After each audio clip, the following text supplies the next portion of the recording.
Oke, teman-teman, kita lanjut kupasin soal-soal kaitannya dengan hukum 1 Newton tadi ya. Nah, hukum 1 Newton biasanya berfokus pada gaya normal dulu ya. Jadi pemahaman kamu tentang gaya normal. Nah, kalau di video sebelumnya kita sudah menentukan contoh dari gaya normal ketika bendanya diberi gaya vertikal ya, entah itu ke atas atau ke bawah. Nah, sekarang kita naik level ya. Jadi ceritanya gini contoh soalnya ya. Sebuah benda masanya 4 kilo ditaruh di bidang datar, kemudian gaya tersebut diberi gaya F 50 Newton yang membentuk sudut 30 derajat terhadap sumbu X. Pertanyaannya sama ya. Berapa gaya normal yang bekerja pada benda tersebut? Oke. Sekali lagi, sebelum kita menghitung, biasakan ya melukis garis-garis gaya yang bekerja pada benda ini. Yang tadinya cuma satu gaya, nanti jadi belagu ya. Jadi kebanyakan gaya nanti gitu ya. Oke, kita uraikan. Sip.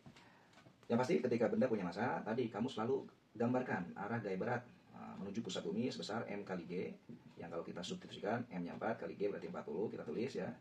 Nah, sekarang di sini diberi gaya yang arahnya ditarik ke atas. Nah, logika kamu nih, kalau benda ditarik ke atas berarti kan benda ini agak keangkat gitu ya. Jadi gaya normalnya nanti kamu pilih di jawabannya itu pasti kurang dari 40 gitu. Kalau nggak ada gaya ini kan udah 40 nih, maka kalau dikasih gaya ke atas otomatis benda akan terangkat sehingga gaya normalnya kurang dari 40. Kamu sudah mengeliminasi jawaban. Oke. Nah, sekarang kita buktikan berapa ya gaya normalnya. Yang pertama.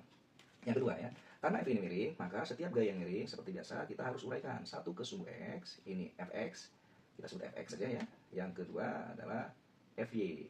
Nah, pertanyaan saya, siapa yang menentukan atau yang mempengaruhi besarnya gaya normal? Betul, ya Fy. Karena gaya normal kalau bidang data bekerjanya di sumbu Y. Berarti yang mempengaruhi ya komponen gaya di sumbu Y. Komponen gaya di sumbu X nanti, kita bicaranya di hukum 2 ya. Jadi Fx lupakan saja dulu. Oke? Sip, yang berikutnya kamu gambarkan garis gaya normal yang jadi pusat perhatian kita. Berapa nih gaya normal ini tuh? Nah, itu pertanyaannya. Oke? Dah, gambarnya sudah lengkap, kita tinggal jawab matematikanya.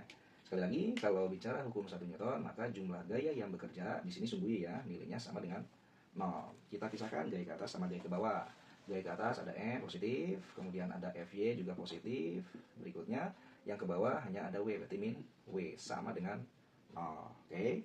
Yang kita cari adalah gaya normal. Ya sudah, berarti N kita pisahkan sendiri. W yang awalnya negatif pindah jadi positif, Fy jadi negatif. Oke?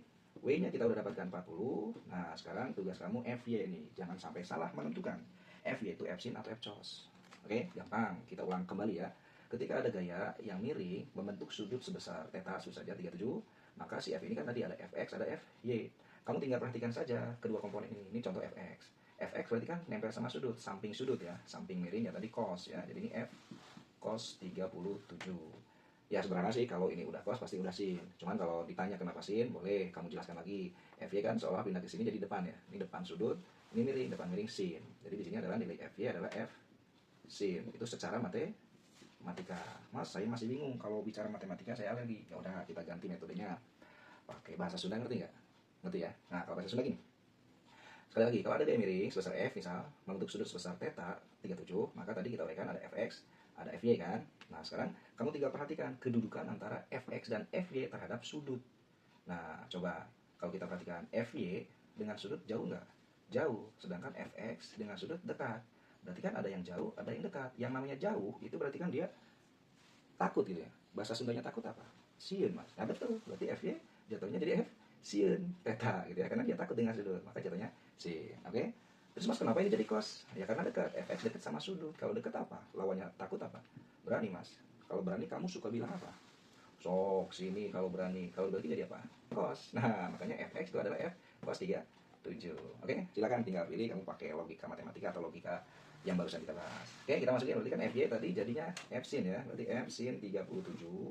Sehingga kalau kita selesaikan ini 40, F-nya berapa?